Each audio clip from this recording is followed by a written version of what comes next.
Okay, so this afternoon we're going to start working on our clay. I suggest that you do this outside. It is messy. Wear your old clothes, old shoes, because the clay tends to splash all over and get all over everything. So I have dumped my mica clay that I dug into a bucket. And I have found some things in there that I thought might be interesting. This is a piece of quartz, and here's a piece of mica, and some roots. And I wanted to say that the way you find micaceous clay is that you'll find a place that has mica and has quartz. This is a piece of rose quartz that came out of this clay. I'm not sure if you can see these little tiny pieces of mica, how they sparkle. And the way you find a place that has clay is to look for this kind of landscape, where the clay has gotten wet and cracked in a pattern, like a spider web type of pattern. This is where, here's another picture of something like that. Where this clay comes from, it's more in the mountains, right out of the ground. This is sort of on top of the ground because it's been carried by water to where it was. But you can probably find clay along most ditch banks, along the Rio Grande. You might find it right in your backyard. If you see that kind of a pattern on the ground and the ground is slippery when it's wet, then you've got clay. So I'm going to take my bucket and I'm going to pour some water in here.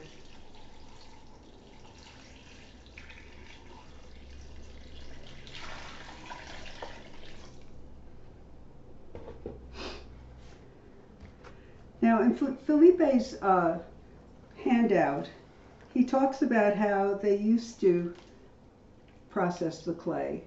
They would take a small cup and they would put some clay and the water, and everything that was heavy, like rocks or anything that was solid, would go to the bottom, and anything that was organic, like this, would float to the top. And if you can see that happening here,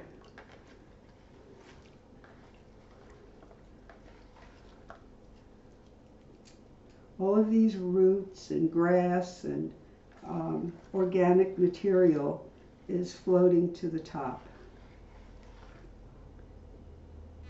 I'm going to just put it in here.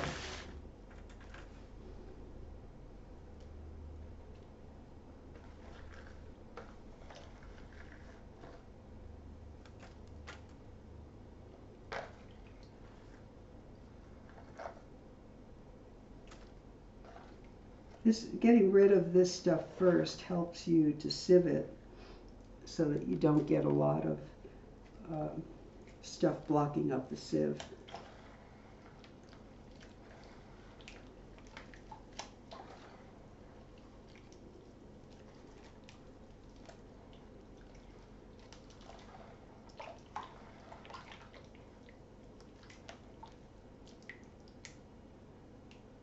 There's a nice piece of mica.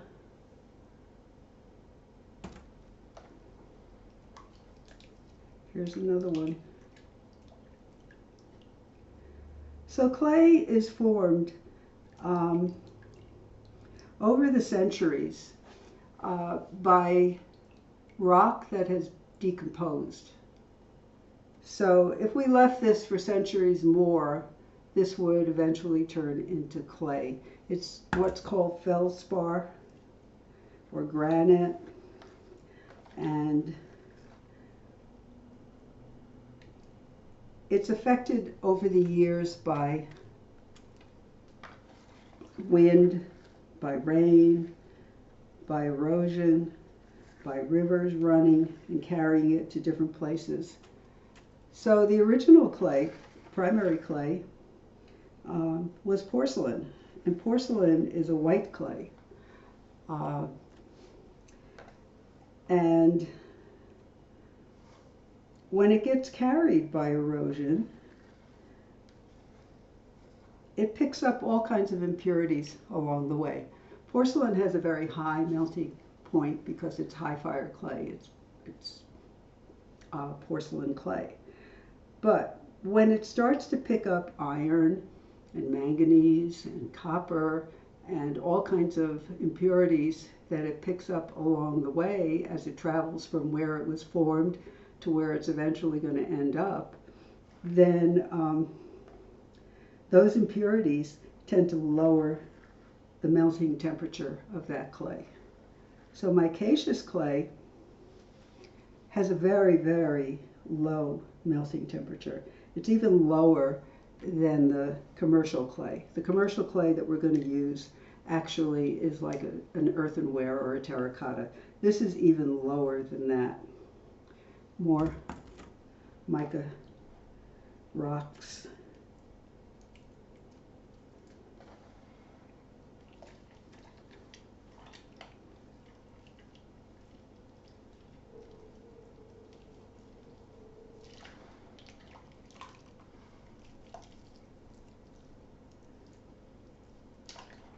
If it doesn't want to break up, it's probably a rock or a piece of mica.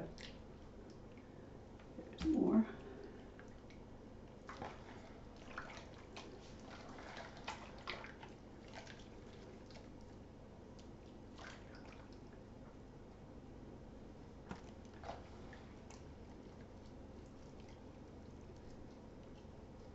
You never know what you're going to find in here, so you might want to wear gloves if you're squeamish about getting your hands dirty.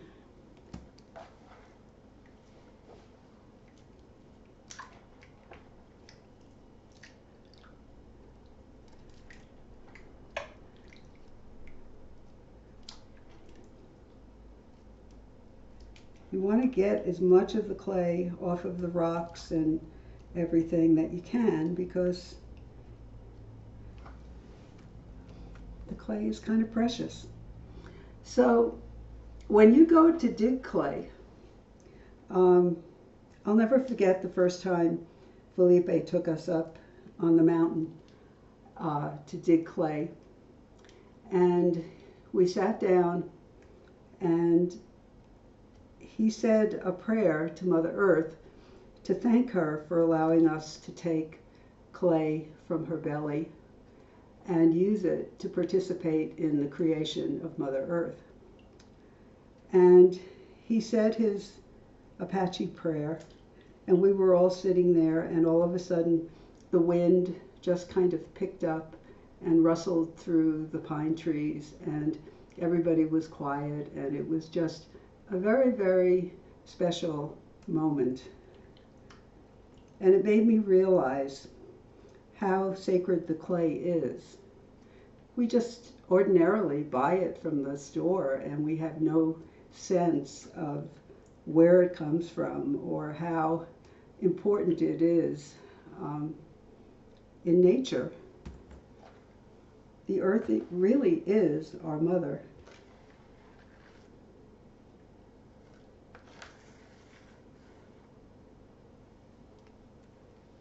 Okay, so I've gotten most of the stuff out of here.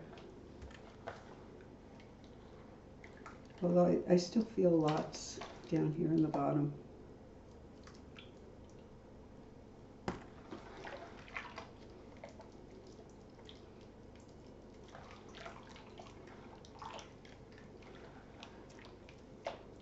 Okay, so our next step is to take the other bucket, and I'm going to use a sieve.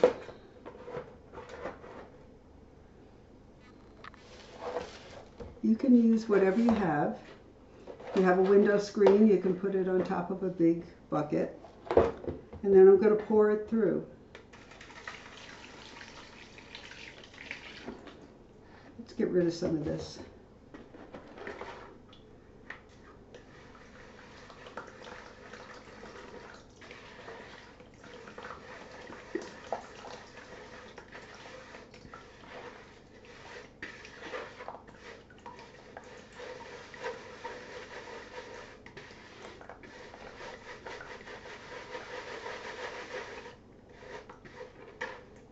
More roots. So now this is the thicker part.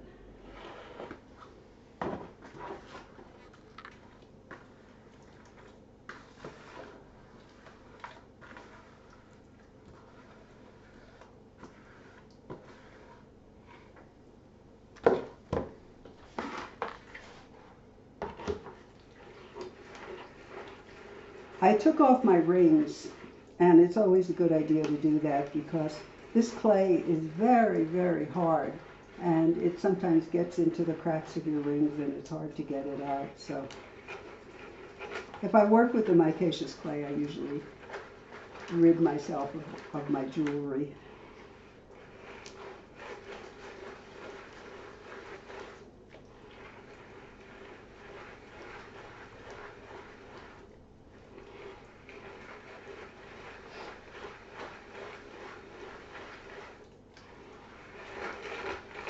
Okay, so you don't have to watch me sit and sieve all of this clay. I'm going to sit this down. And then I'm going to rinse out my bucket.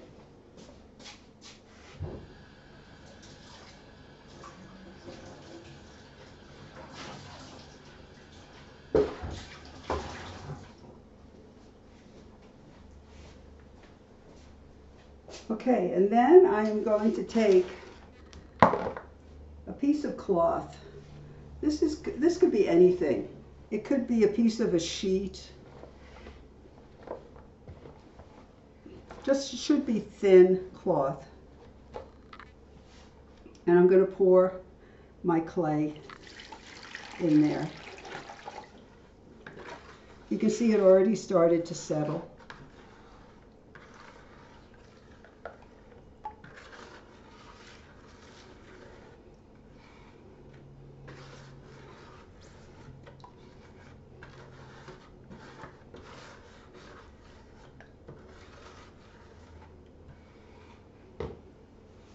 Okay, so you can either leave it in here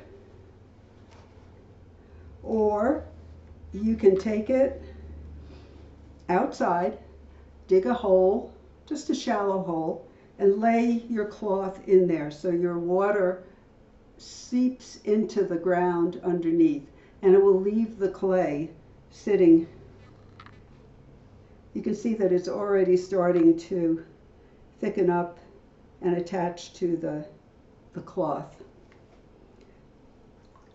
Once that's done, once you can peel it away from the cloth, you can just take it and knead it, put it in a plastic bag, and it'll be ready for you to start working with.